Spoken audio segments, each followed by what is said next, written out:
rallyfm.net.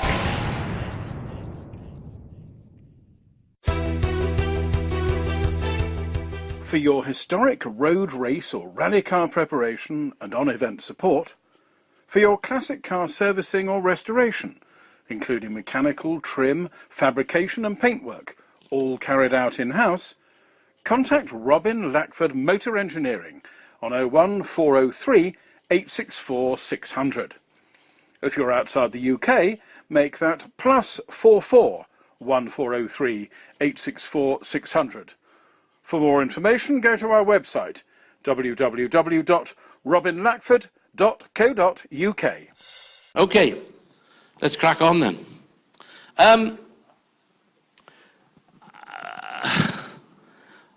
This is time, 9:45, so we've got about an hour left, do we? I'm going to invite somebody onto the stage who wasn't on the billing tonight, right? And 10 years ago, I went out to America to co-drive for this guy through a friend of mine who built cars in America. His name was Tim O'Neill, so please welcome Tim O'Neill onto the stage. Now, you don't really know him from Adam, but he had some kind of pretty shitty disease, and he was going to die. Like, he hasn't, obviously, because he's still here. But he had this thing, and he wanted to drive a world rally car. And I met him out in America. Tim ran the Tim O'Neill Rally School. Now, you know how shit rallying was in America anyway. Tim tried to teach America how to drive. And he's been doing it ever since. He does a lot of stuff for the military. But he did a deal with Doug Havers to use Doug's 2005 Subaru WRX.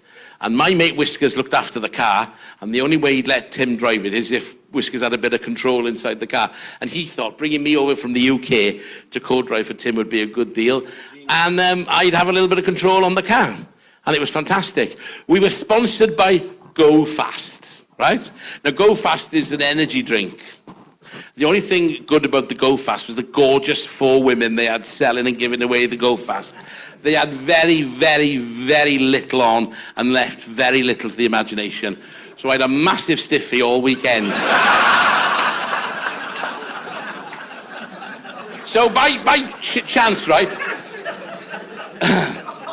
And in the end, I had to ask, well, go on, what did I ask the Go Fast? Anyway, Tim, welcome to Chester.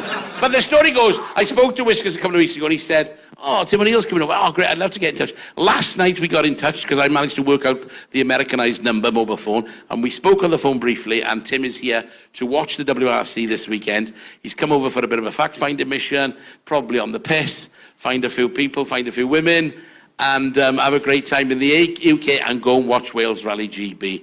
Welcome, Croeso I Cymru, welcome to Chester, welcome to Wales. Thank you, Howard. O'Neill.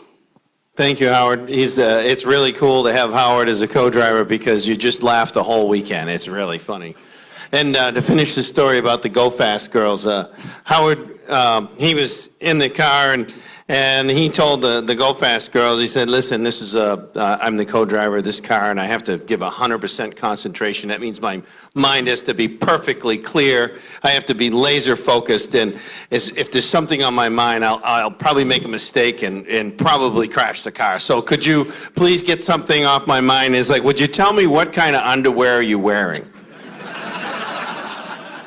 And I think she said none. I don't remember, but she wasn't ready for that. But that was one of the other funny, I have another good story. Me as a dumb driver, I somehow forgot my driving shoes. So we're at Park Ferme, and I'm like my mechanic Whiskers took off with the truck with my shoes, and I should have grabbed them, but I didn't.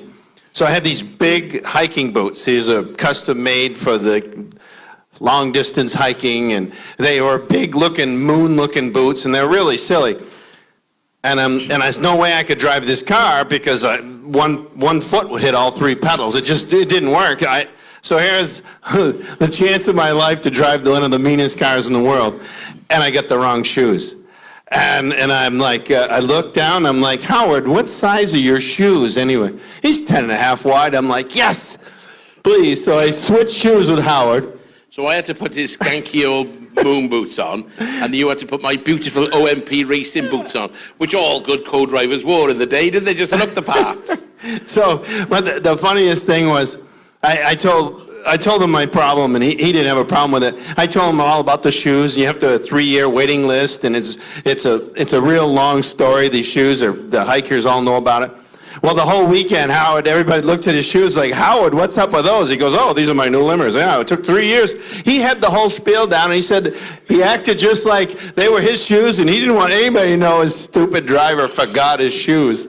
So thanks for covering for me. We had a great time, actually. You drove the cab with great gusto, and we had a puncture, I think, and we finished 3rd or 4th overall, and we came back, and basically, Whisker says, you get the car back, you get paid. If you didn't get the car back in one piece, I didn't get paid. So it was pretty risky. But we'd met before, but we'd never rallied with each other. We had a good crack, didn't we? I remember going through some of those fantastic stages in North Main there. It was brilliant. Yeah, no, the rally, I later became the chairman of the rally and everything. But the first time we met, I was hanging out with, I think, Gwyndaf or some of the Team Vector Ford. And I remember in '93 when Malcolm had won. Yes. And that's when we first met. With Roger Allen. Exactly. Roger Allen, yeah, that's where we met. And Penty Rickler and all that old crew. And I had the dream of being a world champion at one point, and then I kind of gave up on that idea when I realized how much effort. I was putting a lot of effort into my program in the U.S., and I went to Finland and hawked everything. Cost me like a lot of money. And I got there, and it's like these guys are working twice as hard as I ever did. And I'm like, I realized if I'm going to be in the World Championship, I got to double my efforts. And I was already at max. And so at least I understood that it's all about effort and commitment. And, you could have talent, but if you work harder than the next guy, I could see that the world champion's the hardest working guy, the next hardest working guy. So it was a really good, interesting thing for me. So what's the mission this weekend? What's the trip all about? The rally school is still pretty active. You do a lot of driver training, you do a lot of military training and stuff like that. You've got 6 miles of roads, and you've got a fantastic facility and loads of shit burnt out cars which you've crashed over the years. Have you got a Mark II Escort? No, actually they're hard to find. Right. And most of the guys like around here, they're bringing them back and they're restoring them, or they're running them and maybe not period correct, but modified. I'm not even sure about some of that. But we can't get them. There's a few in the West Coast, but they were anyone that showed up rusted out. I'm here. I was hoping I could bump into you because I needed a laugh for sure. Have you laughed? Yeah. Oh, brilliant. No, I'm hoping there's more laughs. I got 2 of my friends, mechanics, that was in the U.S., and they helped me in my first rallies. They were farmers, came over on a visa, an agricultural visa, and they showed up at my gas station, and I heard them say like 2 words, and I'm like, you guys know something about rally? I need help. And so I get to hang out with those guys this weekend, and I have my general manager and Martin Hedlund. He's been my co-driver for years, so this is kind of a little vacation time. And also, I'm going to be doing more vintage racing. You talk about a lot of vintage racing. So there's one guy that built a particularly cool American car, American Motors AMX. Some of the guys, and it's near Oxford, it's the Rally Preparation Services. So I hope to see them and try to see if I could generate more vintage interest in the U.S. The Americans haven't quite got rally yet, have they, really? I mean, David Higgins has come over there and wiped the floor with everybody for the last trillion billion years. But till he got beat by Travis Pastrana. Yeah, well, you've got Travis, but Travis is more into jumping off the mountains on tricycles and shit like that, isn't he? He's just big anyway with anybody with big ears and, earrings and, oh, hey, man, all of the shit. And what's the other guy called? Ken Block. Ken Block. Well, we used to call him Roadblock in Ford because he always crashed. So you haven't quite grasped it. Then you had John Buffum, didn't you, in the beginning? Now, he was quite good, isn't he? And he's still alive, isn't he? Still going. Actually, unbelievably. Yeah, he's one of the team managers for Subaru. So he manages Travis's car and everything like that. But he was pretty good. He had a car just like that. So why hasn't it taken off? What's the sort of problem like? Well, I know, to start with, you haven't got 2-door cars. You told me earlier they can't have 2-door cars. Well, the one thing You is, only have yeah, four-door the cars. two-door Fiesta is we don't import the two-door Fiesta, and that is one of the problems is not enough homologatable. I guess you could use that term. None of cars that you can homologate. So the other thing, I mean, you think about how big the country is. You know, you want to tow from one coast to the other is 3,000 miles, and the national championship has to do that twice in some years. So that's a lot of money, and that's a lot of effort. I think the other thing is there's so many things going on, there's so many sports, there's so many other activities that people get distracted, and rallying is the hardest thing you could ever be good at. So I think the incredible amount of effort, the high cost, and the lack of understanding, you know, what is a rally? And most of the time when you meet somebody and they go, well, why are you doing that? And you say, well, I'm going to take it on a dirt road. Well, how fast will it go? And you're like, probably 100. Well, that's not fast. It's like, well, where do you race? Well, on these little dirt trails. It's like, oh, that's ridiculous. Well, why do you have somebody riding in the car? Well, because you've never been on the road, and you go 100 on a dirt trail that you've only seen once. They're like, well, that, you know, and the more they ask, the more confused, and they get this glazed look, and they're gone. Hard to explain. They go around in circles, don't they? In America, you go around in circles, chasing each other. Actually, the other way. 200 miles an hour, like in pickups, like. And does that sap all the money? And then you dig it all up and do it on whoop-de-whoops, don't you? You've got some real crazy sports out there. Too many. And that's all sapping the money for the rallying. But the rally school's doing well. You're getting people in, you're getting people involved. Well, one thing about the rally school is I knew early on that there wasn't enough rally people or interest or knowledge of the sport to start. So I realized early on that we had some of the best soldiers in the world, but we also have the worst drivers in the world. So I figured the special forces guys couldn't drive. And at the time, I was right. Most of them guys, 40, 50 years old, didn't drive a standard. But here they are. That's the standard is a car with a manual gears and a clutch. transmission, yeah. So that was really where we got started when I started. And then plus, at the same time, I was a worn-out mechanic, need to do something different. And we could get the internet. So when I could get a website, then I could be in northern New Hampshire and be able to get people to come from all over the world, and it is a really good value. If you look at, you know, you spend $5,000 or $6,000 for a week of driving my cars, and it's really about being able to get to that small group of people, and without the internet, it would have never worked. Fantastic. Great to speak to you. I'm so glad Whiskers phoned me and told me you were going to come in. It's been great to have you here, and just fantastic to hook up again. So much fun. When we did that rally, we just laughed and laughed. And I remember we went into another state, didn't we? Yeah, we were in both New Hampshire and Vermont. Yeah. It's like, it's probably about a 300-mile geographic. Remember why we laughed so much, but we did laugh a lot. Mostly anything you said would make anyone laugh. You think Howard's great, right? Trying to spend a weekend with him in a car, right? It's hard to get serious with this guy. He probably turned the intercom off for half of it. Yeah, probably. Right, we got some more guests to come up. Yeah, we've got three more seats. Stay where you are. You can be rally royalty for a minute. We've got three more seats, so we're going to fill them with three guests. I'd like to welcome to the stage the commercial driving force behind Wales Rally GB, Ben Taylor.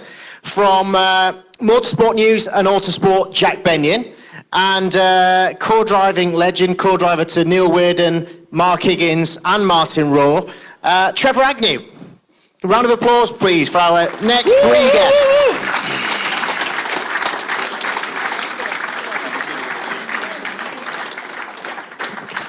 This is Jack, because he's a cool dude. This is Ben Taylor, because he's got the rally name on his jumper. And that used to be Trevor Agnew, but now he's grown a beard. You can't really tell. You forgot to say he was the coordinator of the Seat Super 6 series. And he tried a bit of rally and he crashed. Driving, you mean? Yeah, well, rallying. And made a recent comeback in an Escort a couple of years back and crashed, although they said a wheel fell off. But now, just before we do finish, Ben, Americans come all the way from America to see the rally. So we need some real serious sucking up here to the Americans. He needs passes, he needs gold, he needs platinum, he needs everything. Can you sort him out, Ben, please? Because he's my friend. You've got all my good passes in the back pocket. Yeah, well, they've all gone. I need another one. On eBay? Need another one on eBay, yeah. Howard Davis, I've got all the residence passes for the whole of Mid Wales. Can you sort my mate out? Needs all the way he needs a through brown America. envelope, then. Needs a He's brown very envelope. nice man. He might even take you to America to his rally school. Yeah, $5,000 is a rally school day at his rally school. I've been finding out. So that sounds like a fair trade. I'm linking up now. This is what we call hooking up and networking, isn't it, Tim? You like that? You don't do it in front of a crowd. Well, never mind. It's good. It's done. It's sorted. So where do we start? Trev, you're on the end here, so we'll start with you. Your co-driving career, you did this rally with the likes of Neil Weirden and co-drove for Mark and Martin Rowe in the World Championship as well. What year was the last year that you did Wales Rally GB? Last year would have been 2001 with Neil Weirden. Which was in the Subaru World Rally Car. Neil had come through the British Championship and got a programme on the World Championship at that point, a limited programme. Yeah, so we finished runners-up in the British Championship in 2000, and at that time, everybody wanted to go to the British Championship. You remember Mark Higgins, Martin Rowe, Alistair McRae, all of that. And there's no God-given right that you progressed up to the World Championship. I was quite lucky, and I moved over here in 1996 to go professional and put together a plan with the help of like Richard Burns, David Lapworth, for me to be world champion and follow in their tracks. And I got to the point where you've done as much as you can in the British Championship. What's the next step? So the natural thing is to go to Malcolm Wilson, at the time Jean-Pierre Nicolas, and say, if you're creating a rally driver, what does that need to look like? And so the only model it was about at that time was the Timo Jockey model, the Finnish model, I'm sure you're all aware of, where like a Ewa Kankinen, Tommy Mäkinen, I could list off another 7 drivers that he funded to get to the world level, to the point where a manufacturer paid for that driver. And as most good ideas happen in the pub, with Angus Watt, who's actually with me tonight, he's down the back, over a beer, Angus came up with the idea, well, let's see if we could find an investor, in the same way it works with the Finnish model. So literally, we put a few quid in a pot together, and off we went to London. We walked down King Street in Hammersmith. We found a serviced office. And the cheapest office in there was £500. There's 2 desks back to back. This is in September 2000. And with internet, with 2 phones, and we started lifting the phones to see if we could raise some money. September 2000, by Easter 2001, we had £1 million in the bank to go rallying. So it was a different way of doing it, but it was feasible, it was easy to do. It wasn't easy, but you could actually do it if you had that mentality. I knew nothing about raising money. I knew nothing about getting people to invest money. That's why I got Angus and the other people involved. Now, we've just talked about how the sport's evolved now, and you've almost got to start at World Championship level now. You sort of flash through the British Championship now, where you used to spend a number of years in the British Championship before you moved up to world level. That really isn't done even today, is it? There's nobody out there trying to raise funds for drivers currently, certainly not in the UK. If you're serious, anybody in here, Tim was talking about ambition and the amount of hard work, and funny, Angus and I were saying, you hit that spot on. People don't realise, number one, the amount of hard work that you have to do and the commitment you have to make to do it. Secondly, the big thing really is the amount of money that you need. So before you start, if you want to be world champion, well, you really want to be a multiple world champion. One's not good enough, is it? So if you want to be a multiple world champion, you start off with a figure, and that's the figure you have to start with in your 3 to 5 year plan that you're going to make, which is how I work with drivers, when we're doing the coaching. So literally nowadays, with the World Rally Cars, the 17 World Rally Cars, I don't know what that number looks like. It's certainly in excess of €3 million that you need to commit over the next 3-4 years of your career. It's not impossible to find. There's plenty of people in this country that have got that sort of money that they're going to give to the tax man anyway. You just need to convince them that it would be good fun for them to invest in you in the hope, the very narrow hope, remember, it's a minuscule chance, that eventually you're going to get paid by a manufacturer and they'll take that money back. That is the Timo Jockey model. Did you have to pay... It was the same as the FFSA model, governing body in France, which were able to commit money to fund Sébastien Loeb, Sébastien Ogier, and loads of other people. Camille I can think of, Stéphane Lefebvre, Bouffier, and loads of people who didn't actually make it. A lot of that was private funding, and also the sports governing body were funding that money. And that's the competition. The competition isn't the person beside you. The competition, remember in Finland as well, where we've got the one show, they've got the rally program at 7 o'clock prime time so they can get sponsors. And we could never do that when the World Rally Championships being shown at 7 o'clock on a Saturday morning on Channel 4. Sorry, Howard. You know, with your £1 million of investment, did you ever win enough back to pay them back then? So did all those investors effectively lose their money then? Yeah. So wasn't that a sort of bad advert for the sport then? So at the time, the initial investment, the first round of funding that we went, and we created a business. Like the spreadsheet that we had was 36 pages long. You know, it was Still a at zero problem. at the end, though, didn't it? What? It's still at zero at the It's end. still isn't zero, it? yeah. So the first round of funding we got, then the second round that we started to market was 4 days before 9/11. And as we know, 9/11 at that point, all the speculative funding and the investors we had were investors who had invested in movies and other things that are high speculation or high risk investments. But they loved the whole buzz, being able to join us in the journey. And they shared in our passion, and it was a big buzz for them. They have no malice with us. They understood the risk when they went into it. And as I said, that money would have been lost to the taxman anyway. But they had a journey. Clearly, they wanted to be more successful, but it didn't work out. The second round funding would have been another $3.5 million that we would have needed to put into that to have the effect that Neil, when he, we got to the point where we had 7 drives of Subaru as a third car for a very, very, very subsidized rate. And all we needed was that. Like it was only a few hundred, it sounds big, but it was only a few $100,000 to get us in the third car for 7 rallies. And we were ready to go. If we just got, and with 2 investors on board, but they didn't want to lead it.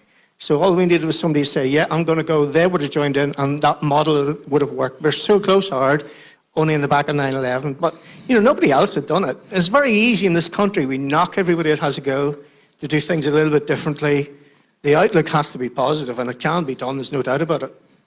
Incredible. I didn't know that story. Incredible. Brilliant. Well, I think it's really interesting listening to that. To be fair, we've never sat down and we've never had this conversation. But the 2 things that come out of that which absolutely ring true is that, and I've done a bit of work with the young drivers, the number of them that have a long-term plan is almost negligible, because everyone's concentrating on how much money do I need to get a drive for this year? And what are you going to do after this year? So you get the money this year, then where are you going to go? But the most important thing there is that who's got the drive? Who's got everyone says, yeah, I want to be world champion, I want to do this. Well, who's getting off their arse and doing it? Who is putting that groundwork in? Because if you put the work in, then you will get the rewards, but it's not enough to be a good driver. You can find good drivers around. The best footballers that make it to the Premier League are never the best people that were in their cohort of players. You ask any professional sportsman, they were never the best of their year group, but they were the ones that worked the hardest, who wanted it the most. And I think you're absolutely right in that it's not about just who's fastest on a Saturday or Sunday, but it's who's prepared to put that commitment in on a Monday or a Tuesday morning and to raise that funding. And you're right, and it's so difficult to do. Now fast forward to today. I mean, the time we're talking about rallying there was at the height of Richard Burns, at the height of Colin McRae, when the sport had a real presence in this country. You know, Colin McRae, Richard Burns were household names. For you running Wales Rally GB now, do you find that you are sort of fighting to a degree to wave the flag for rallying, if you like, to get support, or do you find that's getting easier as you build the profile of the rally once again? No, it's really tough. You wind the clock back to, to 95 here, and then 2000, 2001, Richard as well. You've got that battle in 2001 had made all the newspapers were here, the TV were here because there was the big battle. It was Richard, it was against Colin. The whole of the media agenda was dominated by that event there. Fast forward just 17 years, I mean, we are nowhere in terms of profile for the sport. But it's not just us, that's every sport. Every sport's got better. Everyone's playing second fiddle to football. 75 pages of football before you get anywhere near anything else. Elvin last year won this rally. Unfortunately, Lewis went and won the World Championship 3 hours later. But we had nothing. I mean, nothing. And it's not through want of trying. It's not because we don't have the stories. It's not because we don't have the connections. It's just nothing. This is a minority sport that is difficult to spectate on. It's difficult to organise. It's bloody expensive to do. Because of all of that, it's difficult to find the commercial partners because it's difficult for them to monetize what it is that they're doing and try to commercialize it. If you've not got more than 500 people standing in one place in a forest, how the hell are you going to leverage your activity? That's why we're going to Llandudno, because I can get 20,000 people on the streets of Llandudno. It's not rallying. No one kids ourselves that we're creating an amazing stage in the middle of Llandudno on Sunday. But if I can bring 20,000 people to see this sport, that's what's going to help us. And I'm afraid everyone in this room is going to be in the forest. I'd be very surprised to see anybody from here in Llandudno because it's not rallying, but it's not aimed at you. We need to go to Llandudno so that we can still go to the forests to show you the cars in the forest on those tracks. Because Johnny and his mum and his dad and his granny want to go and look at these fast cars. They have no idea what the World Rally Championship is. But if we don't go to them, we've got nothing. How have ticket sales this year been after last year? Because last year was a successful event and we had Elfyn winning, British winner. How have ticket sales generally been then? Has it been easier to sell tickets this year or harder? Harder. Harder? Yeah, harder. Where are we at with percentage-wise? We're up on 16, we're down on 17, frankly. Right. But we've also changed the nature of the event. We're not at Chumley, which had a big sort of 7,000 crowd in Cheshire, just down the road from here. Yeah. But it also cost a fortune to put that stage on. But most importantly, we're in Llandudno for free. It's the first free of charge stage to be... It is free, that's what I was just going to come to that. So if you turn up in Llandudno, it's all free. What about the Great Orme? Is that free? Yeah, the whole thing's free. The whole thing's free. There hasn't been a free stage on Rally GB since '99. So how are you going to generate any money out of that then? Or is, Christ knows. Christ knows. And obviously you couldn't have done it without the help of the council and the help of Llandudno. Yeah, in fairness, the reason it's free is because the council are putting the money in they're putting a lot of money in, probably not enough to fund all the infrastructure that we thought it was going to fund. Honestly, the learning curve of putting together, anyone done a street stage? Anyone put together a street stage, closed road rally? Hallelujah. I mean, the learning curve this year for us has been enormous. But working with the council has meant that they we're taking their local people's money from their council taxes and putting it into running round in cars on the streets. They didn't feel we could create a pay line and then ask the same people to pay for the privilege of seeing their streets get torn up. So we agreed that we would do it for free. We've got to take that longer term view that says we're not going to get it back this year. We can sell sponsorship of the stage or we can sell hospitality. We've sold some grandstands. But we've got to hope that we're bringing 20,000 people to a sport that maybe ultimately somewhere down the line might come into the buying a ticket kind of scenario, and then we make them into fans and make them into customers and for our sponsors and for other people. Just explain for a flavour for the audience the effort that goes into running that type of stage. You were telling me today about the logistics, particularly around the branding. Yeah, so the stage runs at, the first safety cars go in at 8 o'clock on Sunday morning. The road closure goes in at 2 o'clock on Saturday afternoon, a rolling road closure, so we phase through the town to try to minimise the disruption. So we've got maximum between 2 o'clock in Saturday afternoon and 8 o'clock on Sunday morning to get everything in, and that means closing the stages. We're putting a kilometre of steel motorway barrier in. We've got 200 metres of concrete barriers. We've got water-filled red and white barriers, and that's just putting the infrastructure in. And then on top of that, we've got to make it look not like a dog's dinner. And I was telling you earlier that when we put the plans together at the beginning of the year, we thought, yeah, we'll put all the barriers in and that'll all be fine, and then we'll dress it and make it look nice. Hallelujah. The money that it's costing to stop those shitty concrete barriers look shitty and the crappy steel barriers look like crappy steel. We've got to dress them in vinyl for all of the partners, and that costs money. It costs money to produce it costs money to install it, and we've got a team not only building the stage, but we've got a 4-van, so probably 12-man team, working all day from Saturday lunchtime through to Sunday morning and all night, trying to put it all together. It's an extraordinary operation, and I'll tell you on Sunday evening if it was a success. What are the numbers? How many marshals, how many officials, how many vehicles have you got out on the event? What's the... On the event? The numbers are always interesting. We've got 2,000 of the most amazing volunteers who are giving their time for nothing other than the ability to get cold, wet and tired.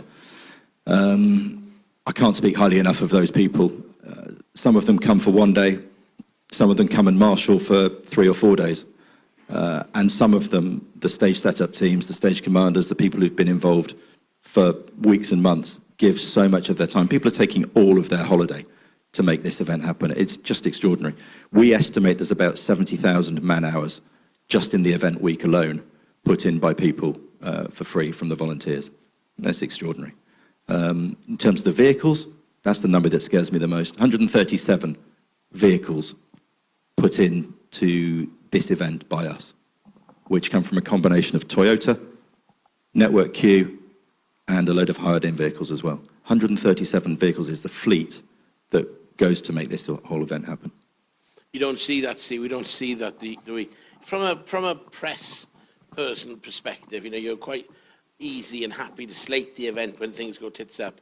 But do you appreciate all, I mean, you know, it's so easy to slate it and not appreciate all this work. Are you up to speed on all this? Have you been writing notes? It's difficult to make that distinction between being a journalist and being a rally fan, because I'm someone who's grown up in rallying my whole life, so it is often very difficult when you have to criticise an event for something it has done, but I think we've done a fairly good job of, don't throw anything at me. I think we've done a fairly good job. We did a story about all the barriers and things like that in Motorsport News, and we've tried to follow the story of the volunteers and all the stuff that's going into the closed road stage as well. So yeah, I'm pretty happy with what Motorsport News has done. It's not a sexy story though, Howard. It's not sexy. It's just brutal grassroots dedication, devotion and commitment by people to something they really love. And it terrifies me as one of the few people who's lucky enough to earn a living out of doing what I do. Because every other event in the country, all year, everybody's doing it for nothing. You know, the people in the clubs that are running BRC events, BTRDA events, single venue events, everybody is doing it for nothing. So I'm the lucky one, you know. People say, oh God, it must be really stressful. Yeah, no, but I get paid for this. When I look at what we would do without the volunteer workforce, we'd have no chance. Literally no chance. And it's too easy to say, oh, we couldn't do it without you. And it sounds like you don't really mean it. It sounds patronising it's sometimes, bloody true. It's so true. You've got Have we got any marshals in the room? Anybody who's marshal in the rally? probably loads. Give them a round of applause, I think.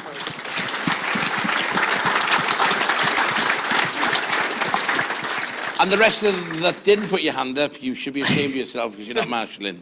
And do you find, Ben, that you're having to evolve the rally really just to tread water? I mean, obviously the FIA put a lot of pressure on what they expect. You're trying to raise the profile of the event. You're trying to get commercial backing. But I guess even just to maintain a level, you've got to evolve all the time. It's not so much the FIA, it's more the WRC. The standard in the WRC goes up every year. We're in competition with all of those other events. We try to learn from what they're doing and try and see how it works, but you can never take exactly what everybody else does because all the events are different. They've all got their own characteristics. What is true is that the cost of putting on the event goes up every year, which means the budgets go up every year, which means you've got to find more and more money. But if we stand still, if I wind back, I wanted this job because I thought I could do a better job than the guy that was doing it before. And I was beating down the door to say, come on, let me have a crack at this, because I didn't think what was happening to Rally GB for the previous 10 years was giving it a fair crack of the whip. And I don't think it was, I'm not criticising my predecessor, I just thought I could maybe bring a different perspective to it. And I wanted, when I started out, to make it an event that people, instead of getting to November and thinking, we've got to get through Rally GB before we can get on holiday, I wanted them to say, actually, no, this is an event that we're looking forward to, that we want to be associated with. And that's not just the competitors who are coming, but the marshals. If you don't make them, if it's not an event people want to be associated with, then don't expect people to volunteer to come and do it. So you want everyone to be proud of it and to say that this is the top of British rallying. So if we are the rallying community in Britain, if we're not proud of our event, then let's do something about it and make it into something that we're proud of. I'm really pleased with what we've been able to do in the last 5 years. I think actually you've done an excellent job in the last 5 years, in fairness. I think you've really brought the event on. It's you know, it's the standard of the event that people look at. And, you know, yeah, there are constraints, and you haven't got the backing, and you haven't got the finance. When you look at some of these other events around the world that have massive financial injections through, you look at them and you think, where's the money all coming from? Like, but you haven't got that. No, but I mean, let's credit where it's due. The Welsh Government put a lot of money into this event. They have done for the best part of 2 decades now. You know, without their support, and I know we get criticised all the time for being based in Wales, maybe less so with a Welsh audience, but certainly everybody else around the country is pointing and saying, you know, it was much better when it went around the country.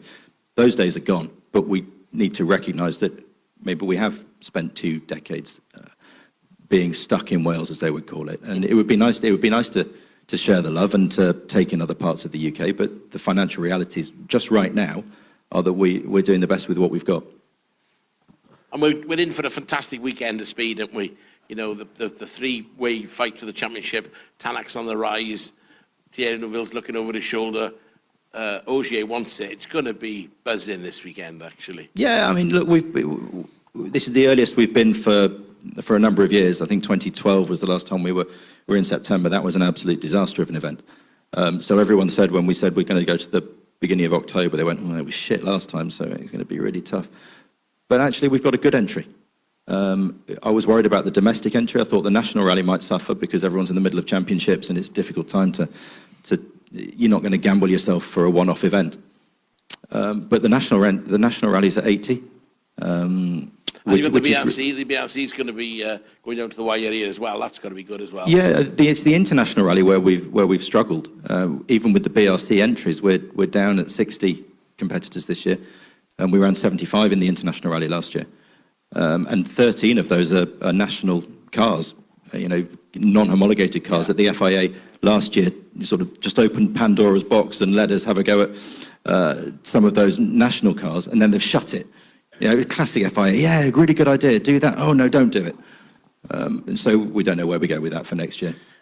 Traditionally, Wales Rally GB has been the finale of the season, and obviously it's been the crescendo of the championship, if you like. Is that something you would like to see come back?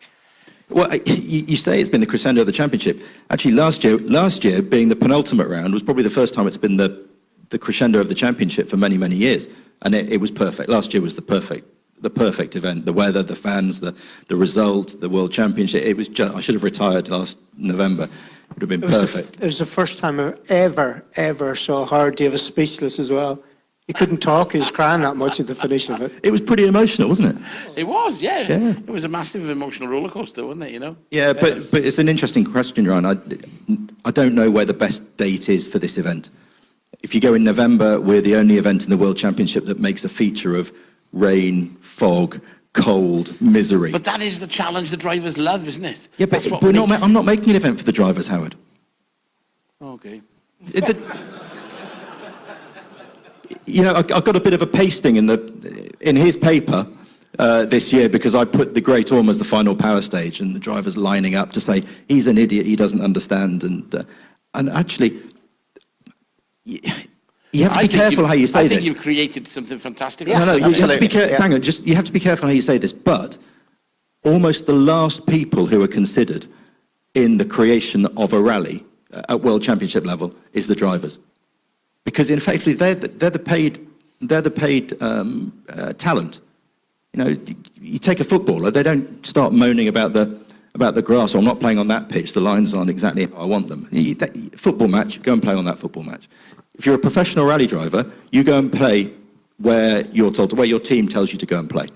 So while I want to make it, and God, if I start getting involved in what the nuances of the rally stages are, then we're all in trouble. I leave that to the experts. But if we start worrying about making it a perfect sporting challenge for the 150 rally drivers that are going out there, we forget actually what we're trying to do. and we're trying to put on an event, a sporting event that is actually a commercial activity that attracts spectators. And if we don't have the spectators, if we don't have the sponsors, if we don't have the TV, if we don't have the hospitality, we've got none of it. And the drivers can go and drive as much as they want in the forest. Now, Jack Benyon, you're right about all this. Who's going to win? Who's going to win? It's a very difficult one to call, isn't it? I think we've seen Hyundai this season have struggled on loose surfaces like we've got here in GB, and they did struggle last year, so they could be an interesting one to watch. And then we've got Toyota, who struggled here as well last year, but they seem to have taken a step forward this year. So for me, I still think Sébastien Ogier has got to be the favourite. I think Ford have got the best package for this event, but yeah, it's going to be interesting to see how far Hyundai and Toyota have stepped forward compared to last year. Tim, who's your money on?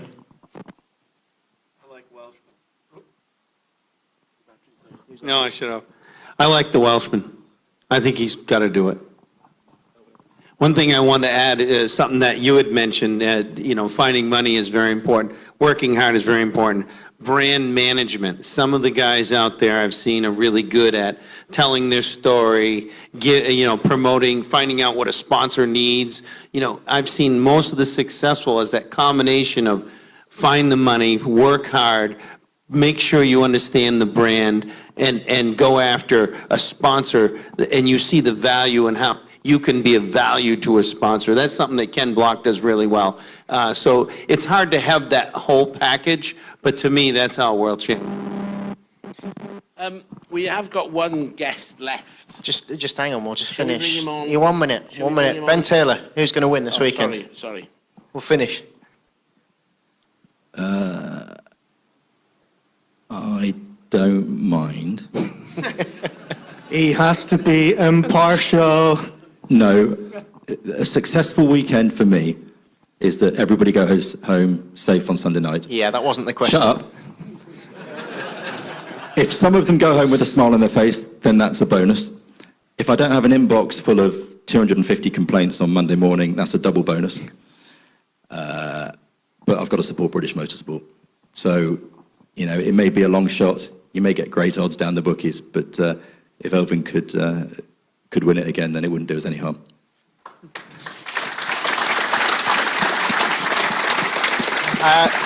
Trevor, you've got a round of applause to contend with, so where are you going to put your money? I would love to see Howard Davis cry again. That would be, the emotion that went with that was brilliant. That's I was got to be lucky worth a and round of very applause, hasn't privileged to be there, but my heart will tell me, first on the road on this rally, Thierry Neuville should win it. If you think back to the exception of last year, there was a tyre bonus, I think, for Elvin, it's fair to say. Prior to that, from the start of the rally in 2011, Sébastien Ogier has led every single part of that rally up until the end of 2016. So my money, like Jack, would be on Ogier, because I don't think the Toyotas will have a car that's ready for this.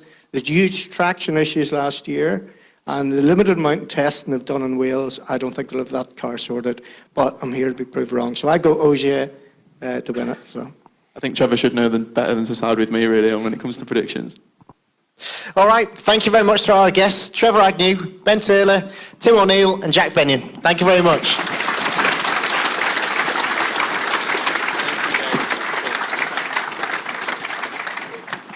Right, our final guest of the evening is the 1993 winner, Nicky Grist.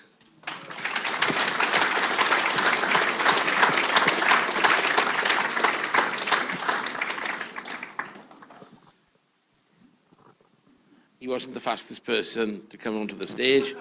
And you were doing the rally that year with Gwyndaf? Yeah. He Group stopped- N car? Yeah. Stopped to sign a few autographs. You will notice he's brought his own coat, look, in case he's going to camp overnight, ready for the stages. I don't think so. Oh, from the Bank of Grist. Now you will notice that he's on his own, and he doesn't have multiple world champion Juha Kankkunen. Where's Juha? He was due to catch a flight this afternoon, and I had a phone call from his right-hand man. He's not very well. I had an update. He wasn't able to catch the flight. I had an update. The doctor had been to see him this afternoon, or late this afternoon, and if he's okay tomorrow, then there's a possibility he'll be here on Friday. So we're keeping our fingers crossed at the moment. I don't think it can't be anything too serious, but it was a bit of a panic there for a minute. So a bit unfortunate. It's a shame. I'm sorry, everybody. He can't be here, but I think Ben was equally as disappointed, especially if he can't make it at all. But hopefully he'll be here for the weekend at some point. So that'll be good. Well, never mind, we've got you, haven't we? Ah? Well, Oh, hang on, we've got some presents coming, look. No, out. no, no, I've got something for Ryan here. You can have a look Oh. at this. You can have a look at this as we talk complete rubbish. Just cast your eye over this a minute now. Tell Oh, I me know what what's you think. coming. This is the movement schedule from the 93 event. How many pages is it, Ryan? That's when rallies were rally and rally drivers were men. What do you remember from this 93 event? Where did it start? Where did it finish? How many stages? Well, that's, you know, things have changed so much, and nowadays they say it's too expensive, which seems hard to believe. But that event, we started in Birmingham, and then we had, I think it was 8 or 9 stages, Mickey Mouse stages on a Sunday. And then we went back to Birmingham that night, and then we started at 4 o'clock in the morning, came across to Davenant, and then we did basically all the stages that they're doing now, other than the Great Orme, and we ended up in Clocainog late afternoon on the Monday. And then we drove up to Lancaster, where we had the overnight in Lancaster. And then we started that morning, went up through Grisdale, and then Kershaw and all the way through Kielder. Grisdale, and we did those other one, Withup and Combe, didn't we? Those I two don't know small if they were in stages. there. I mean, I'm you sure must they have were. looked at the I just haven't schedule. got past the page 1 yet, which lists the 39 vehicles that 39. were in the Toyota Team Europe team that year, and of course the aircraft, and one on the ground, one in the air, and Yeah. vice versa. Yeah, but so you always have to have backup. But there's only 8 vans. For some complex like Acropolis Rally, you'd probably have 15 service vans for that. But then you've got to remember, on some road sections, you'd have 2 service points. So you'd have an emergency service after the stage, and then you'd have main service before the next stages. stage. So And- you'd gone as far as Kershaw. You went up to Kershaw. Where did you go then? Well, Bit of snow then, didn't we? no, but it was snow. The first day wasn't too bad. It was a little bit slushy on the sides, but the roads were clear. Yeah. But when we came to Davenant was full snow, and the stage commander said on the recce, he said, I don't think you'll be able to go through here, boys. He said, we can't, nobody could get through. UR said, let me try. So first on the road, and off we went, and he made and sort of ploughed the road, and we got through fine. And then a few of the other guys in four-wheel drive cars came through and followed us through afterwards. But then there were some stages in Wales which had like hardly anything, but it had all been polished. And because it was so ice cold, everything was freezing. So the road was treacherous, really. You know, the worst of conditions. But it went all the way up through Grisdale, and then Kielder's were really bad. They were all frozen solid. And then all of Yorkshire, because we went... So where did it go then? It went to Lancaster. You gone through Kielder. Did we stop in Newcastle? No, Gateshead. Gateshead. Gateshead. Yeah. Gateshead. Hamsterley on the way down then to Yorkshire for us. And then back down to Birmingham. Yeah, well, then via Scunthorpe and Donington. we had a stage in Scunthorpe. Scunthorpe, yeah, It that was a was- fantastic... It was probably the best Mickey Mouse stage you'd ever want to do. They're on the steelworks. Yeah, it was Yeah, that's awesome. it. Yeah. It was awesome, but fantastic. Which ran, was that where Jim McRae crashed? Jim crashed a Sierra in there, didn't he? Did he? It was a brilliant stage, I remember. And then Jimmy crashed. A few years before, wasn't No, it? it was a year before when we did it on the Sunday. And then we just picked up Donington for the third time before we got back to Birmingham at 8 o'clock at night On on the fourth night, Wednesday night. Wednesday. Can you So, imagine that? Good God. You know, the thing is, it's just so completely different now. When you've had like 35 stages, you know, you could choose a tyre, an optimum tyre for every stage, you know, and now they say it's too expensive. And they're talking about restricting factory teams to go from 4 mechanics to work on a car to 3. But, you know, the beginning of this year, while, okay, I like the cars, the speed and all the rest of it, but there's an extra nought on the end of the cost of these new cars. Yeah. But now they want to save money by taking 1 mechanic out of working on a car. I mean, that's making the sport a bit of a mockery, Well, really. it's interesting you say. I mean, it's one thing we never got a chance to ask Malcolm a little bit earlier on. You talk about these current cars. Is it sustainable with the current economy, do you think? On the scale of marketing budgets for large companies, yes, it is. But it's all depending how much they want to spend on the sport. You know, when you look at the money that Citroën have just, okay, it's probably not public knowledge, but it's a lot of money that they've paid Ogier to go to Citroën. But on the scale of their marketing budget, it's nothing. Nothing. I mean, Toyota's marketing budget is, you know, millions of dollars, millions and millions, you know, and probably what's a rally budget now? 40, 50, 60 million? So how, you know, to a company like Hyundai, how important is winning that World Championship?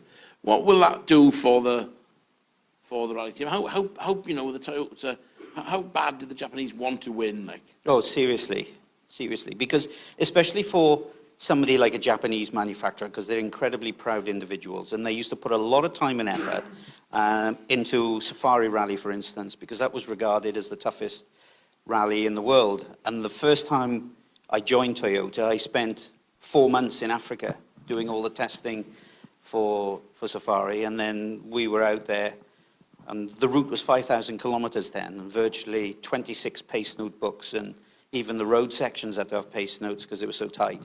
And the reason it for was that, go, maybe, go, you know, go all the with time. Toyota then, is to try and sell more trucks. Yeah. Well, it's the toughest Predominantly rally in the everything world. Your Toyota car's the was- toughest car in the world, isn't it? Arguably. And arguably, Toyota is still huge in those markets Yes, now. yeah, they are. It's a big market. And I think it's down to probably the managing director. Now, I know the managing director, the main man at Ford, is a mad motorsport nut himself. And he was at Toyota when we were there, funny enough, the new Ford boss. And, you know, he's got his own race cars. He's got his GT40 he goes racing in, and Lolas and stuff. So there is an interest from Ford. But it doesn't seem that they want to put all the money behind Malcolm, because it's a struggle. It's a struggle for a lot of teams to get the money that they need. Now, going back to that 93 win 25 years ago, you had the call from UHAS people because his co-driver had an injury during the recce. Out of the blue, you were on a bit of a lull here. You get the call, you need to go to Argentina to do Argentina Rally with UHA. And that changed your complete career, didn't it? It did. Yeah, it did. At the time, I had the same manager that Juha had, and we had conversations at the start of the year of the possibility of joining him, and he decided to go with Pyrenees. So I went to Mitsubishi with Armin Schwarz, and we only had a limited program. So, you know, at that time, you know, 7 rallies I think we were doing on what was probably about a 12 rally schedule. So I was just sat at home, and my manager rang me and said, woke me up in the morning. The missus was in work, and he said, Nick, all right, yeah, fine, not too bad. Mike, how are you? He said, do you fancy doing Argentina? And I said, yeah, Argentina. He said, hang on a minute. I said, the recce's already started. I said, what's going on? And he said, listen, he said, it's bad news. You are Pyrenees had a brain hemorrhage. Juha thought it strange, because he said that he went, normally Pyrenees was never one to miss a meal, certainly in an evening. And he said he went down into the bar and he didn't turn up. So he thought, all right, well, maybe he's doing something. Just left him to it. Next morning, went down for breakfast, and he hadn't appeared again. So he got the management to open the room, and he was collapsed on the floor, poor bugger. Fortunately, he did survive, and one of the best brain surgeons in the world is in Cordoba Hospital, so saved his life. But, of course, it meant that, you know, he couldn't go drive again, and UR said, I want Nicky, get him. So, fortunately, they negotiated with Mitsubishi, got me off to do Argentina and New Zealand, I think it was, straight off the back of it. And then I had to go back and do 1,000 Lakes with Armin, which was disappointing because UR went off and won it with Denis Girardet. And then after that, he bought my contract out, and the world was my oyster then. It was fantastic, you know, you could imagine, you know. First class flights. Fantastic opportunity to go to Argentina, and you won the rally, didn't you? Oh, no, it was just bizarre how it all happened, because I flew overnight. I went to see the missus in work and said, bye, darling, I'm off now. I'll be back in 6 weeks. Don't worry, I'll be all right. And So I went to the airport and picked up my tickets, first class flight, I couldn't believe it. So I flew overnight into Buenos Aires and then a connecting flight up to Cordoba. Somebody picked me up at the airport and there's you are sat in the bar with an ashtray full of little cigars, masses of coffee cups with road books and pace notebooks. He said, right, come on, let's go. I mean, even then, the Toyota team did things properly, didn't they? TTE really took things to a new level. At that time, yeah. And I think they were brought along a lot as well by Martini, Lancia, in those days, because Lancia was a real force to be reckoned against. And, we went up to Tucumán, up to the north, 400 kilometers north. We managed to get round every stage twice, I think. Fortunately, his notes were in English. I was just going to say, Yeah. that was a good bit of stroke of luck. They were in English, weren't they? But there's some words of his which are finished, Sumpu and Kira and a few other words, but generally it was just nice road rally talk that we used to over all those years, flat, easy, medium, K, and I just fell straight into it. And over your time with UR, he actually taught you a bit of Finnish. Yeah, there's probably a lot that I expect there's no Finns in here, but of course you pick up all the bad stuff. And there's some really clever stuff you can use as well, where you could completely shock a Finn if they're having a conversation, and you say to them, "Ni mungi mielestä," and they kind of look at you in disbelief. They think, "Christ, how did he know what we were on about?" Because "Ni mungi mielestä" is, "Yes, I totally agree with you," and they think, "Christ, how does he know that?" But He was a good guy. He was a good guy, though, and he was a cool dude. No stress. I mean, okay, if he'd be here tonight, he's pretty quiet and laid back anyway. But he was the easiest person I ever sat with. And, he used to ask me if I was doing paperwork in the car or doing what I do. And he'd say, "What are you doing there then?" And I said, "Well, this is just what I do." He said, "Well, do you need to do it?" And I said, "Well, it's the way I co-drive." He said, "Listen, just relax," he said. "Enjoy yourself." He said, "Well, you'd have a bit of fun." And that's the way it was. Nowadays, the poor co-drivers and drivers, they finish the recce, they go back to the room, and then they're studying videos for 3-4 hours. And this whole video thing started with Colin McRae. And I always remember at Ford, somebody came up and gave this to Colin and he said, "Oh, what's that then?" He said, "That's your camera system." "What's that for?" He said, "For you to record the recce and you can have a look at it." "I don't want that," he said. "You can take that away." He said, "I don't want any of that." But that's how things have changed. Evolved, yeah. But, the rallies were a lot longer and there was a little bit more of an endurance element to it, which was good.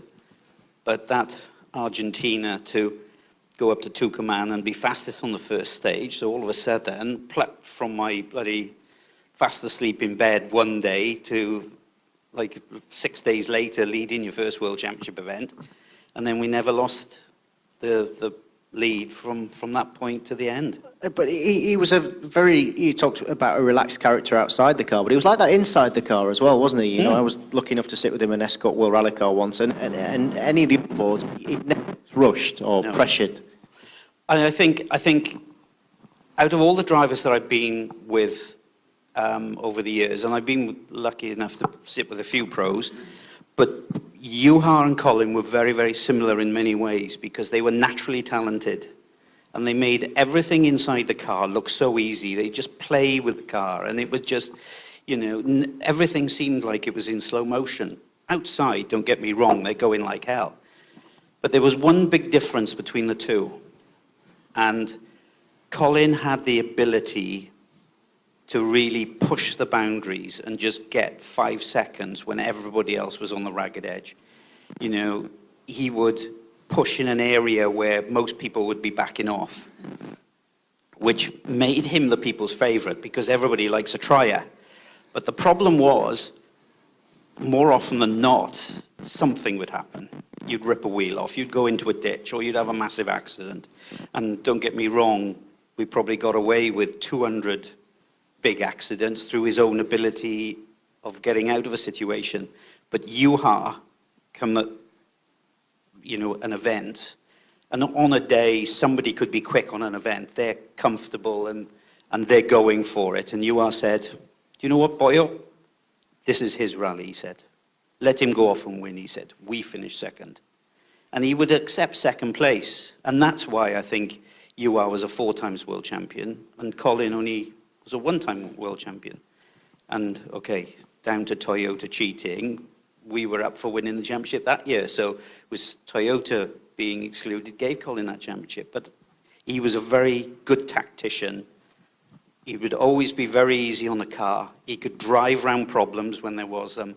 And, you know, he was a lot more of a rounded driver then, let's say. But arguably, Colin McRae was probably the fastest, most popular rally driver there's ever been, certainly from the UK perspective anyway. And even now, 11 years after his death, you know, he still stirs a lot of emotion. It's incredible. You touched there on Toyota getting excluded for cheating. Did you know that that car that was illegal, did you know that that turbo was illegal? No. You must have thought, shit, this car's faster than it was last time. Yeah. I actually believe, Nicky, that he didn't know, because he wouldn't have been able to keep it a secret. He'd have told everybody. No, I Fucking hell, wouldn't. your car's fast. No, I wouldn't have. But at the end of the day, it was a very closed shop, and you had to have a special... Did you know then? No. No. All we were told, it was an evolution of the engine. And I think what was their biggest downfall, we could talk about it now because it doesn't matter, but we were in a good position in the championship anyway. I think we'd had a steady year, but not a winning year, because that big, long 205 Celica wasn't the best. But we were steady. We collected a lot of points. And we got to Australia, and we were in a battle with Colin, and we managed to get through to the Super Special down in Langley Park, I think it was called, in Perth. And it was a 2-car on a dual carriageway, turning in onto this grass area where they built up a road and a jump. So the engine guy came up and said, right, boys, he said, what we want you to do, he said, you see this switch here? We want you to put it into start mode and flick this switch 5 seconds before you start. Right, okay, so we just did that. So, of course, we went down, got to the stage start, side by side with somebody in, I think it was an Escort. I don't know who it was. So 5, 4, 3, 2, 1, go. Whoosh. All of a sudden, in the first 100 yards, this car had shot off the back of us, you know. It was like, wow. And we went round this track and we finished way in front of it. But the problem was, everybody was there watching. Now, if we'd have used it in a normal stage, where it's just you on a start line, go, nobody would know. But because they did it in a side-by-side scenario, and we just shot off, then somebody thought, hello, what's going on here? And then we got to Spain, and lo and behold, and Ewa wasn't a great tarmac driver, but on the first day of Spain, we were leading, and we were beating our teammate Oriol as well. Now, whether he had this or not, I couldn't tell you. But Carlos said, going around some hairpins, and we had these massive, great power slides. And, you know, Carlos said, how did they do this? How did they do this? Because he could see the power slides coming out of hairpins, and they couldn't do it. So we got down to Lloret de Mar that night, and big service, and we used to change the turbo every day. I don't know, how many turbos they allowed now? 1 a rally or something? Yeah, it is. Probably. Every service van had a turbo back in our day. But, so they changed in the turbos, and the scrutineers were there, and they were watching what was going on, you see. So they took the turbo off eventually, put it into a box, put a new turbo on, and the scrutineers said, right, we'll take these, thank you very much, and they took all the turbos. They'd already inspected them once, because they put the seals on them. And of course, the next day, they found this modification, and it was a wonderful bit of engineering, but it took some finding, and it was just in the restrictor. I don't know how it operated, but I always remember starting the next morning, and we drove out to Lloret de Mar up to the first stages, and the engineer, the main engineer, was a guy called Dieter Bullin, and you've never seen such a worried man in all your life. I mean, he was smoking 3 cigarettes at the same time. He was pacing up and down. I said, Dieter, everything okay? Yes, no problem. He said, good luck today, good luck today. Anyway, we crashed out shortly after that. But of course, that night, then the shit hit the fan. And that was big, big news then. And of course, exclusion, banned, all your points gone, banned from the championship. And that was it. Toyota took that on as real bad news, didn't they? But probably Uwe Anderson didn't know about this, because I Right. think he was equally. That's how much these things were kept under wraps, you know. But it was a downer in my sort of career a little bit, because it meant '96 was really, we did hardly anything. We went playing around doing. You were still employed by Toyota, weren't Oh you? yeah, we had a contract. We had, Toyota Team Sweden, Toyota Team Finland, Toyota Team Yeah. anybody but you. Toyota Team Indonesia. no, that was Toyota Team Sweden for Indonesia. Was it? But we used two teams. It was Grifoni, where we did IPA and a rally in Switzerland, and then Team Sweden to do Swedish, Indonesia, and somewhere else, I forget. But it was a bit of a funny year, really. And then DR came and made a phone call and started discussing in sort of August time, and '97 was a whole different kettle of fish then. And then it was the McCrash era. But my times with UR were very memorable. And as I said, the nicest person, you know, not a bad word, not one bad word, not one argument, not one falling out, nothing. He was so easy and laid back. But he was always up for a wind-up as well. Have I ever told you? I don't think I've ever told you about. Some wind up in Argentina on the rally. Yeah. They wound you up. Oh, big terrible. style. Something terrible. Now, you could imagine this boy plucked from his bed in Abergavenny, then leading his first World Championship rally, and we were staying in a place called Villa Carlos Paz, and we had this dual carriageway, and we had an early start from Cordoba, and we had the Parc Fermé at this football stadium. So there was hardly anybody on the road at all, and the rental cars in Argentina are dreadful things. And there was this Renault 9 saloon. I mean, and they were all wrecks. So now there was George Donaldson, team manager, driving. UR was in the front seat. And there was Oriol and Bernard Acelli and myself sat in the middle. So we're coming out of Villa Carlos Pass and going up this hill. All of a sudden, this car starts jerking. Like, doo, doo, doo, doo, doo. So I said, "What's that, George?" "Ah, don't worry, it'll be okay." So he starts doing it again, and I'm looking now at the gauge. The petrol gauge was virtually on empty. And it was like, fucking hell, George. You know, we're leading this rally. I said, "Don't throw it away now." I said, "Listen, we got 20 Ks to go." "No, it'll be okay," he said. And UR said, "Don't worry, boyo, it'll be okay. Listen to George." And then Oriol chirped up. He said, "Yes, it'll be okay, Nicky. Don't panic, don't panic." So then this thing was bouncing and flipping all the rest of it. So eventually we get to Parc Fermé. So I get out of the car and I was, you know, pretty relieved. And UR said, "See, boyo, I told you it was okay." And George said, "Yeah, I told you it was all right, Nick, didn't I?" You said, "Yeah, you did." But I said, "George, that was stupid. There was no need for that." He said, "Listen," he said, "the petrol gauge hasn't worked since we picked it up." He said, "I filled it up last night." So what he was doing was blipping the throttle. Bastard. I tell you what, that was the most concerned I've ever been on a rally. But anyway, it did make a difference, and we did finish, and we did win the rally. And we won the biggest trophy you've ever seen. This thing was 3 foot tall. It was a wonderful trophy. So we went on and we won Australia, and then we came to Rally GB, and Juha had won the World Championship in Spain. And, you know, he came to this rally and he said, "Right, boy," he said, "we're going to go to Wales and I'm going to win it for you," he said. "This one's for you." So, of course, winning your home rally is pretty special, isn't it? So, you know, we did the recce and thought this isn't going to be easy, and McRae made it really difficult for us. And we had a real battle with him. He retired in Kershaw after going off. Anyway, got through the rally and we finished. So we got that wonderful Peel trophy. You'll have seen it, that gold thing. Okay, you have to give that back straight away. But I've brought for you this evening the trophy that I won for this rally. And it's in my bag. Are you ready for this? Winning trophy. Look at that. You've won your home round of the World Championship, and that's what you get. Now, this is something, it doesn't even tell you, look, it doesn't even tell you what year it is. No. They did manage to engrave it with our Network names. Q RAC Rally, first overall, Toyota Celica, turbo four-wheel drive, UR Kankinen, driver, Nicky Grist, co-driver. Yeah. End of. That's it. And that's what I won. I think I have a better trophies for 12 cars. Bloody hell.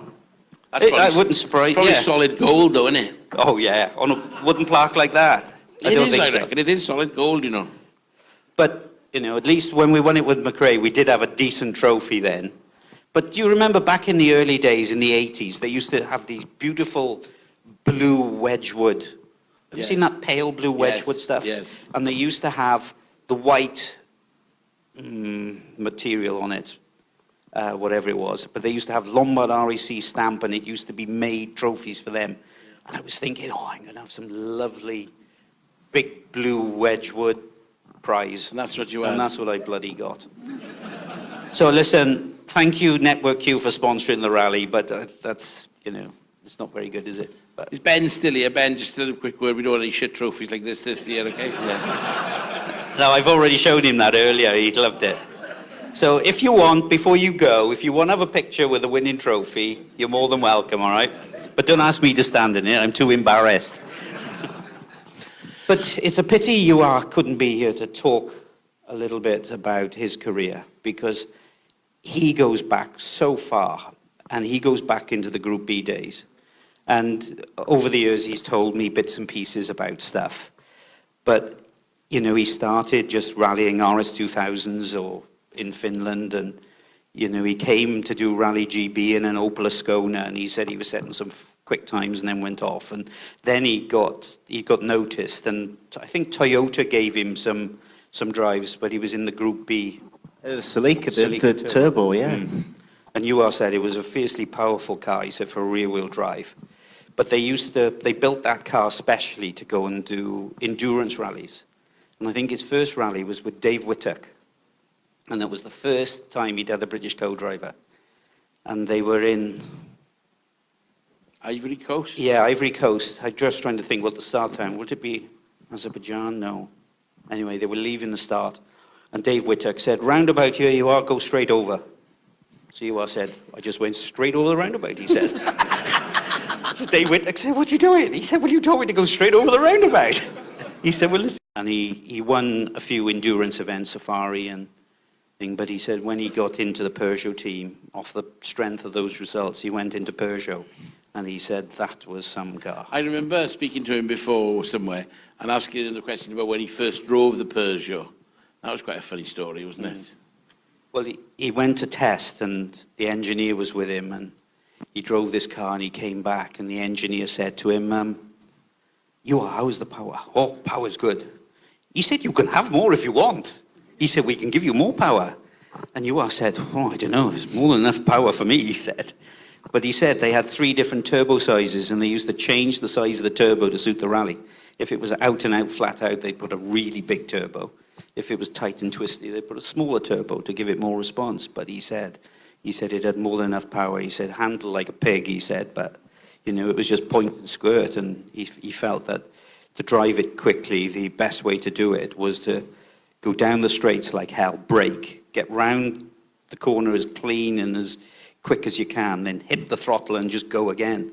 He said it was really difficult because they just didn't handle the way they are today. Well, I could sit here and listen to you all night, but unfortunately we're running out of time. So before we just close now, we're just going to ask any questions from the floor for Nicky. Don't be shy. Hammer in with a couple of questions. Oh, lovely. Oh, even great. There must be Listen, one. you must have bored them shitless, Howard. Nobody wants to ask you. They probably all want to go home now, do they? They all want to go home, don't they? Big rally tomorrow. So no questions. Great. Well, Nick, thanks very much. Thank you for bringing this wonderful trophy. Thanks for sharing your moments. Let's hope that UR comes and he's better. If not, send him our regards and tell him he missed out. Okay, let's have a show of hands. World Championship. This is just to finish off with. World Championships between 3 drivers. Hands up, who wants Sébastien Ogier to win the World Championship this year? Ah, there you are, 3. Okay, what about Ott Tanak? Right, okay, you've got to try and counter me. Right, and what about Thierry Neuville? You can't, you put your hand up twice, you cheat. So Ott Tanak's favourite. I reckon, yeah, I Think reckon so. that. So Ott Tanak is favourite. It'd be interesting to see what happens. It is going to be interesting. It is. I don't think... I think Oit is going to be the boy. He's on a roll.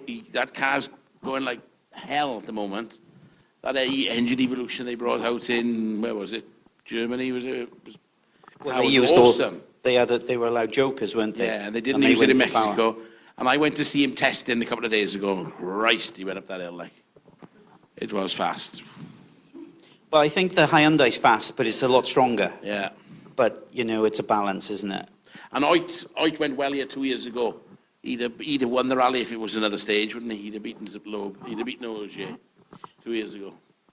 I think, you know, through all the Loeb years, and don't get me wrong, fantastic driver, and he outclassed everybody. But I think it's really exciting that we're going to have possibly a new world fantastic, champion. yes. Absolutely. And 3 different cars. It's brilliant. Yeah, and I think that Hyundai there was Nan Landon was on saying that, you know, he wants to get the mechanics to put 100% in and all the rest of it. So, you know, I think they've got some hard work, but let's see. I mean, this is not an easy rally. No. And I think this rally will be won on a lot of stages, but finally be won on stage 19 and 20 for me. That's where the rally will be decided. 8 miles of tarmac around the autumn mine. Just asking you to rip a wheel off. Yes. Isn't it? Well, you've got to treat it with And respect, Ogier, haven't you? last time he went to the autumn, he stuffed it, didn't he? Backwards off. That's a good point. You know, so hell, it ain't over till we're all in Llandudno. And they're all in Llandudno. On that note, thank you very much for coming. Thank you very much for supporting. Thank you very much. We just asked, where's Bryn Mawr? Bryn Mawr to come and say thank you very much and a few prayers and whatever. And just before we do that, we should say thank you very much to Nicky Grist. Oh yeah, well, thank you very much, Nicky Grist. I did that before. Over to you, Bryn Mawr. Yeah, just a few words from me. If anybody bought a raffle ticket, check your numbers on your way out. A few thank yous over the years. The team are fairly unchanged. Simon, Nia, Chelsea, Alan, Mike, Dave Forrester, the team from Good for Audio, Rally FM, Wendy, my good lady who's not here tonight, Ols, my little lad in the back, all been a massive help over the years. Kev sitting over there as well, hiding. They all deserve a big round of applause before everybody rushes off. I can see people standing up.